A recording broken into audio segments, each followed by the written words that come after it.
I'm Jeremy Field, the Director for Government Affairs for the Boise Metro Chamber, and this is Advocacy in Action.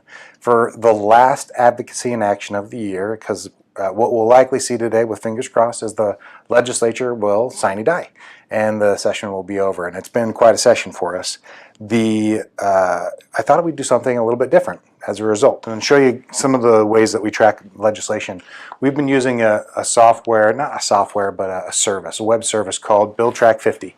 To keep track of the legislation that we follow. You'll see right here, and maybe you can see it, I'm not sure, but if I hit this right, have followed 87 bills this year, taking positions. We've monitored them officially.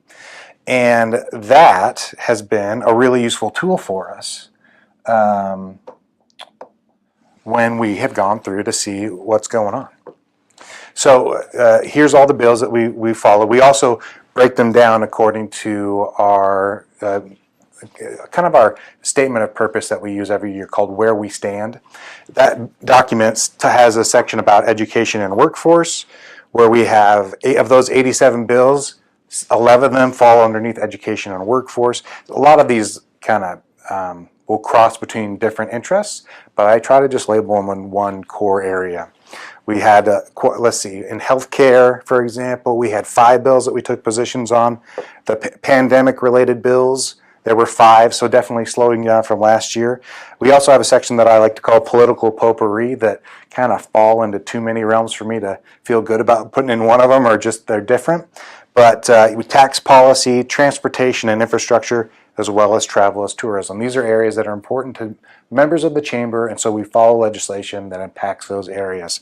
This week we followed a bill called 781 that was introduced here later in the session. 781 is it's like a bill that we took a position on earlier, House Bill 735. It's supported by the Idaho Association of Cities, and it essentially helps reduce county property taxes I should say it also is supported by the county's organization as well. But it will take over the payments for the Public Defense Fund, which will help bring down county costs, which will allow them to lower property taxes. So a really good idea.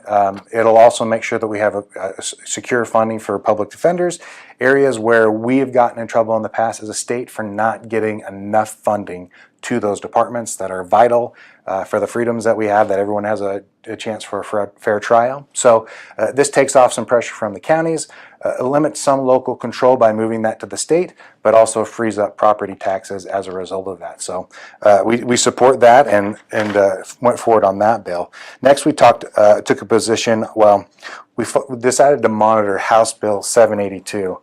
So if we go through our master list of bills that we followed, here's 782. 782 is about the Judicial Council. Yesterday, the Senate took a position to it passed it largely on a party line vote. Only 9 dissenting votes, but essentially what that says is it reforms how the Judicial Council is set up to go about interviewing people to become judges. So it's added positions. The governor gets to appoint a certain amount of attorneys on the council. The bar sets aside a certain amount of attorneys. It also raised the pay for our Idaho judges, Supreme Court down through the court system.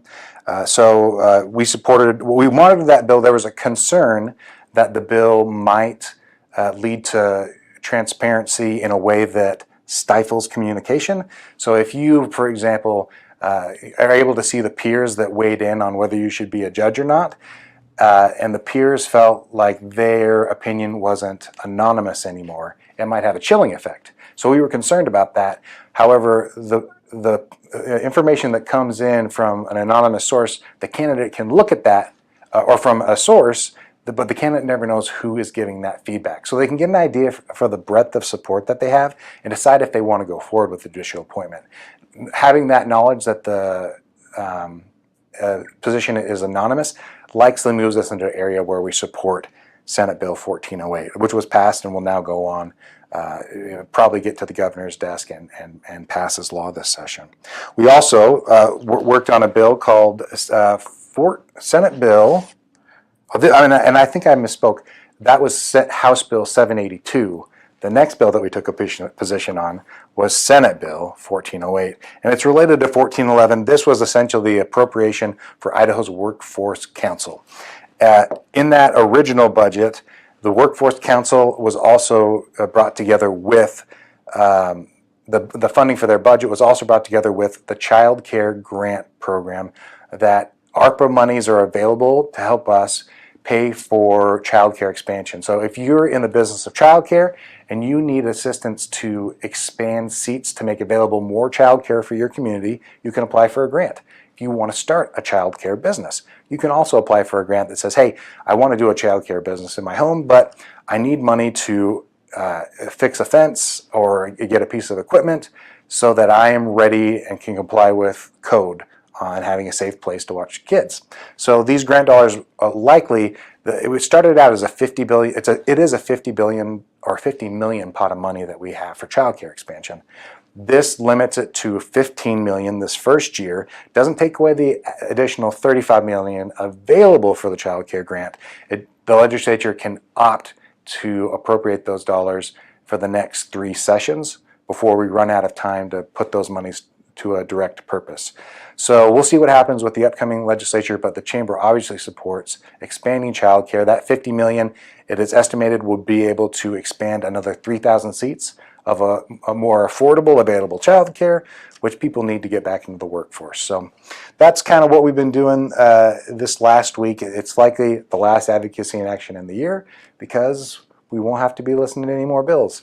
And so we are really grateful that if you were someone who enjoyed this program and you wanted to look into what we were advocating for on your behalf, we hope you found it informative. And it's always a privilege. I want to thank the person behind the camera right now, in charge of marketing, Mike Freeman, is one of my coworkers, and just having him in the room makes it feel like I'm talking to somebody and makes this program a lot better. And I really appreciate his support for the program throughout the session. But obviously, working as a chamber, it's a privilege to work for small businesses.